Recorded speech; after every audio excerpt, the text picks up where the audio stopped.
Greetings, Sunday School friends in Practical Christianity. This Sunday coming up, Rebecca and I will be on the road. John and Gail will be on the road, and we've decided that it would just be a good day to do worship and then have brunch with your family and postpone Sunday School to next week. But I thought I would just give you a little bit of insight and reflection on the psalm that we would have been looking at, which is Psalm 42. Some of you may know the song. It was one of our perennial favorites at our last church. As a deer panteth for the water, so my soul longs after thee. You alone are my heart's desire, and I long to worship thee. And then it goes on. But it was a favorite of mine because our keyboard player, Mark Prater, and I would often do communion together. We'd play while the elements were passed. And this was one we did quite often, and it was the first time I ever dared to play a solo line on the guitar. So this one runs deep.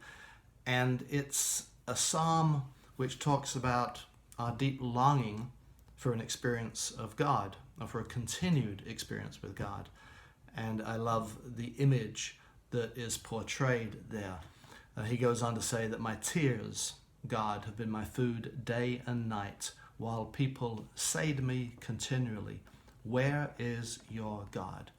So David's, or if it is David, is in a little bit of a low place spiritually, and he's saying that God, I just want you. I want more of you. I want to have an experience of you.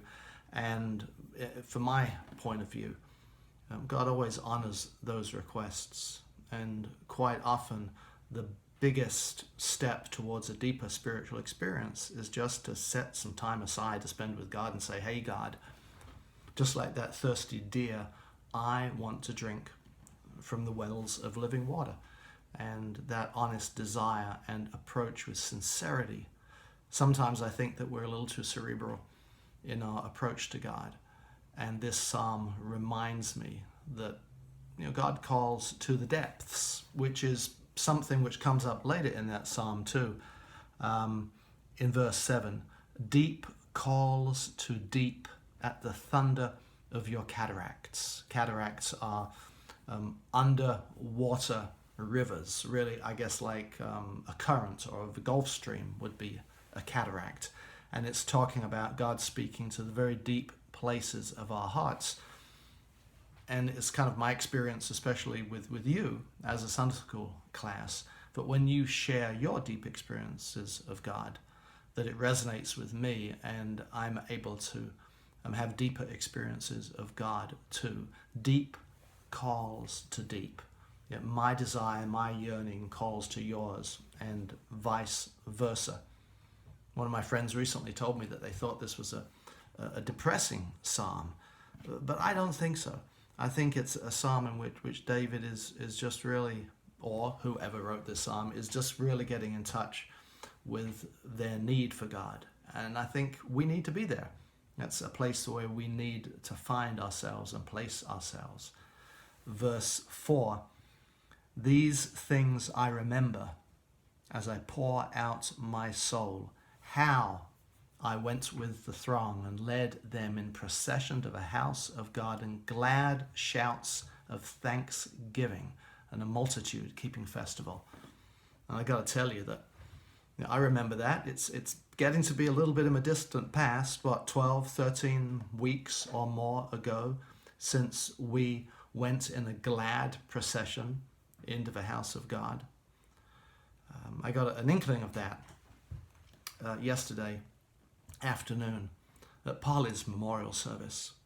It was hosted by Bright's Funeral at the Sutherland, which is a venue which is typically for weddings and anniversaries and other receptions, and they were kind enough to let Bright use that for their space. And I'd say a good 50 or so people gathered there, appropriately masked for the most part, appropriately socially distancing for the most part, and we celebrated Polly's life. And it was a beautiful occasion. Rebecca spoke from her heart and from Polly's heart as well.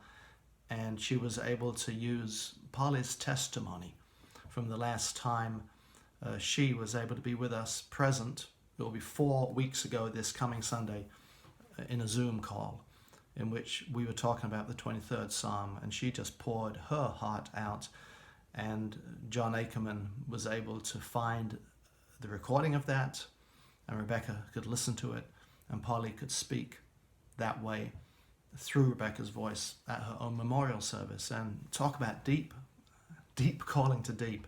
Talk about the deer longing for the flowing streams of living water, and talk about a glad procession into the house of the Lord.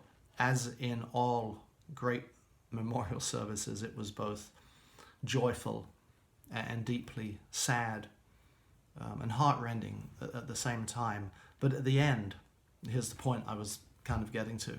You sense that nobody wanted to leave. People wanted to be together in the house of the Lord.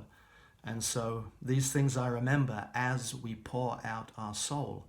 You know, we are together virtually, and I really hope that all of you are taking advantage of the weekend worship experience and opportunity. But boy, how do we long to be together. And I think the psalmist touches on that here. He goes on to say that, God, my rock, you are my rock. And even though he feels forgotten, he knows with a certainty that God is there with him. And so the psalm finishes off with, why are you cast down, O my soul? And you know, we could enumerate the ways. And why are you disquieted within me? But hope in God, for I shall again praise him, my help and my God. I didn't want to make this a long video, and so I'm going to sign off here and say that as the deer pants, I long for a deeper experience with God always, and I know God will honor that. And I also long for the time that we will be together. And my deep calls to your deep. And we continue to grieve with Jerry and to grieve with Bernie, because it was just a few weeks ago that Cynthia left us. But also to be so glad that God is our rock, and God's promises never fail. So God bless you this weekend. Pray for Rebecca and me as we are driving all the way back from Mississippi, where we are at the graveside for Polly.